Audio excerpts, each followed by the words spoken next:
हमारे साथ बहुजन समाज पार्टी के मूवमेंट में काम कर रहे दिनेश गौतम जी, जो पूर्व जिला पंचायत सदस्य के प्रत्याशी रहे बिशुनपुर की धरती से, मैं उनके लिए चाहूँगा जोरदार तालियों से हार्दिक स्वागत है अभिनंदन। अभी आपके बीच में बहुत ही क्रांतिकारी साथी, संघर्षशील साथी भाई हरनंदन सिंह गौतम एडवोकेट जी अपने विचार रख रहे थे। सम्मानित साथियों, मैं उनके लिए भी चाहूँगा जोरदार तालियों से हार्दिक स्वागत है अभिनंदन। सम्मानित साथियों, अपनी बात शुरू करने से पहले मैं चाहूँगा कि सारी दुनिया को मानवता का संदेश देने वाले तथागत गौतम बुद्ध जी, भारतीय संविधान के निर्माता, हम सबके भाग विधाता परम पूज्य बाबा साहब डॉक्टर भीमराव अंबेडकर जी, बांसेफ DS4 और बहुजन समाज पार्टी के संस्थापक मान्यवर कांशीराम साहब जी के चरणों में श्रद्धा के सुमन अर्पित करते हुए आज जनपद बाराबंकी और ग्राम ककराहा या कह लीजिए रामपुरा की धरती पे ये जो बौद्ध धम्म ज्ञान चर्चा का आयोजन हमारे छोटे भाइयों ने किया है, हमारे बुजुर्गों ने किया है, ये एक पहली मिसाल है जो ये अच्छा एक कार्यक्रम, एक पुण्य का काम किया है। इस गांव के समस्त नागरिक, समस्त बंधुओं को, पिता तुल्य माताओं बहनों को हम अपनी तरफ से जो है दिल की गहराइयों से धन्यवाद देते हैं। मैं बताना चाहता हूं सम्मानित साथियों कि बाबा साहब उस जमाने में पैदा हुए जब इस देश में छुआछूत थी। सम्मानित साथियों, इस देश में ऊंच नीच था, तब बाबा साहब का जन्म हुआ था। बाबा साहब जब पैदा होते हैं तो उनका नाम भीम होता है। भीम बालक के मन में एक विचार जागता है कि हमारे मोहल्ले के बच्चे पढ़ने जाते हैं, हम भी स्कूल जाने का काम करेंगे। उन्होंने अपने परिवार के, अपने पिताजी से शर्त रखे, जब बालक भीम स्कूल जाते हैं अपना पिताजी के साथ, सम्मानित साथियों, तो वहाँ बाबा साहब मतलब बालक भीम से जात पूछी जाती है। और जब वो जात बताने का काम करते हैं, महाराष्ट्र में कहार और यहाँ जो है चमार, तो वहाँ के जो विद्यालय के प्रबंधक, टीचर या कह लीजिए प्रिंसिपल होते हैं, बाबा साहब को अछूत समझ के धक्के मार के स्कूल से बाहर कर देते हैं। सम्मानित साथियों, तमाम प्रकार की दिक्कतें बाबा साहब ने सही।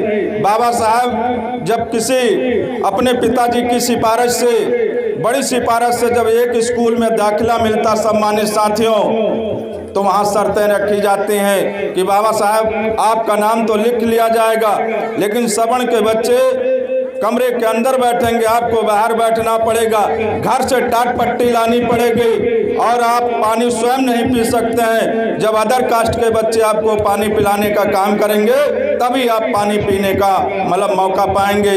इसलिए सम्मानित साथियों, भीम बालक बहुत संघर्ष किया। कक्षा 1 पढ़ा, कक्षा 2 पढ़ा, कक्षा 3 पढ़ा, कक्षा 4 पढ़ा, क्लास 5 में जब आते हैं, जब रिजल्ट आता है तो परम पूज्य बाबा साहब पूरे जनपद में नंबर 1 आने का काम करते। सम्मानित साथियों, बाबा साहब पढ़ते चले जाते हैं, हौसला बुलंद होता जाता है, और जब उनका हौसला बुलंद हो जाता है तो हाई स्कूल पास करते हैं, इंटर पास करते हैं। सम्मानित साथियों, और जब ग्रेजुएशन पास कर लेते हैं तो पूरे स्टेट में टॉप आते हैं। ये प्रतिभा को देखकर कुर्मी समाज के छत्रपति साहू महाराज जी बाबा साहब को पढ़ने के लिए विदेश भेजते हैं। उन्हें जो है आर्थिक सहयोग देने का काम करते हैं, या कह लीजिए उन्हें वजीफा देने का काम करते हैं। बाबा साहब विदेश लंदन पढ़ने चले जाते हैं। सम्मानित साथियों, और जब पढ़ लिख कर डॉक्टर और बैरिस्टर बन जाते हैं, जब वो भारत आते हैं तो अपने समाज की इस दशा को देखते हैं कि हमारे भाइयों, माताओं, बहनों के पास खाने के लिए रोटी नहीं है, पहनने के लिए कपड़े नहीं हैं। बाबा साहब कोई अमीर खानदान के नहीं थे कि सबकी गरीबी खत्म कर देते, सबको रोटी पहुंचा देते, लेकिन बाबा साहब प्रचंड विद्वान थे। उन्होंने एक 3 मंत्र दिया था।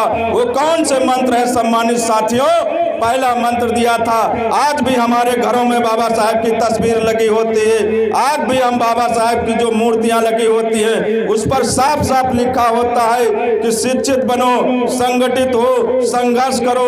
जब ये समाज हमारा बाबा साहब के पहले फार्मूले को मानने को तैयार हो गया, तब ही जो है तिरपाल झोंकी झोपड़ी से जब हमारे माताएं बहनें हमारे भाई बंधु पढ़ने लगे तो यही डॉक्टर, इंजीनियर, IPS बनना शुरू हो गए। एक झोंकी झोपड़ी से निकल करके अच्छे गोमती नगर VIP लखनऊ में घर बनवाने का काम किया। पहले हम किसी विभाग में जाते थे तो हमारे समाज के लोग नहीं होते थे, नौकरी चाकरी में नहीं होते थे।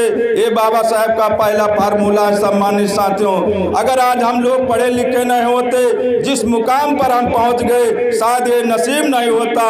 ये किसकी देन है? कोई और किसी की देन नहीं, ये परम पूंजी बाबा साहब डॉक्टर भीमराव अंबेडकर की देन है। ये मेरे सम्मानित साथियों, बाबा साहब ने दूसरा मंत्र दिया था कि ये मेरे समाज के लोगों, आप लोग संगठित हो जाइए। जब आप लोगों ने संगठन बनाया तो आपने ग्राम प्रधान दराव में बनाने का काम किया। आप 2007 में मीता गौतम को विधायक बनाने का काम किया। एक बार नहीं, 2 बार नहीं सम्मानित साथियों, 3 बार नहीं, 4 बार आदरणीय बहन कुमारी महतो जी को इस प्रदेश का मुख्यमंत्री भी बनाने का आप लोगों ने काम किया। ये संगठन है, ये भाईचारा है। लेकिन तीसरी बात, जो तीसरा मंत्र परम पूज्य बाबा साहब डॉक्टर भीमराव अंबेडकर जी ने दिया था कि संघर्ष करो। आज भी बाबा साहब जो है संविधान अपने बगल में दावे हुए हैं, एक तरफ इशारा कर रहे हैं। कौन सा इशारा कर रहे हैं मेरी माताओं बहनों? वो इशारा ये कर रहे हैं कि अगर तुम सच्चे माने में संघर्ष करना चाहते हो, राजपाट हासिल करना चाहते हो, उत्तर प्रदेश में अपनी हुकूमत कर लिया, लेकिन जब तक दिल्ली पर आप लोग हुकूमत नहीं कर पाओगे तब तक बात बनने वाली नहीं, मेरी आत्मा को शांति मिलने वाली नहीं। सम्मानित साथियों, धन्य है परम पूज्य बाबा साहब डॉक्टर। एक बेटा नहीं, 2 बेटा नहीं, अभी हमारे जो है भाई बताने का काम किया। 3 बेटा नहीं, 4 बेटे परम पूज्य बाबा साहब डॉक्टर भीमराव अंबेडकर जी के खत्म हो जाते हैं, खोने का काम करते हैं। और वो क्यों खत्म हो जाते हैं? वो दवा के अभाव में खत्म हो जाते हैं। एक बार बाबा साहब का एक बेटे का तार मिलता है कि आपका पुत्र खत्म हो गया। बाबा साहब विदेश से जब घर वापस आते हैं तो अपने पुत्र के मतलब जो है अंतिम संस्कार में शामिल होने का काम करते हैं। बाबा साहब की जेब में एक पैसा नहीं था सम्मानित साथियों, लेकिन उनकी धर्मपत्नी रमाबाई जान जाती हैं कि हमारे साहब की जेब में एक पैसा नहीं। गांव के लोग, मोहल्ले के लोग इकट्ठा होते हैं, कहते हैं बाबा साहब अपने बेटे का अंतिम संस्कार कब करेंगे?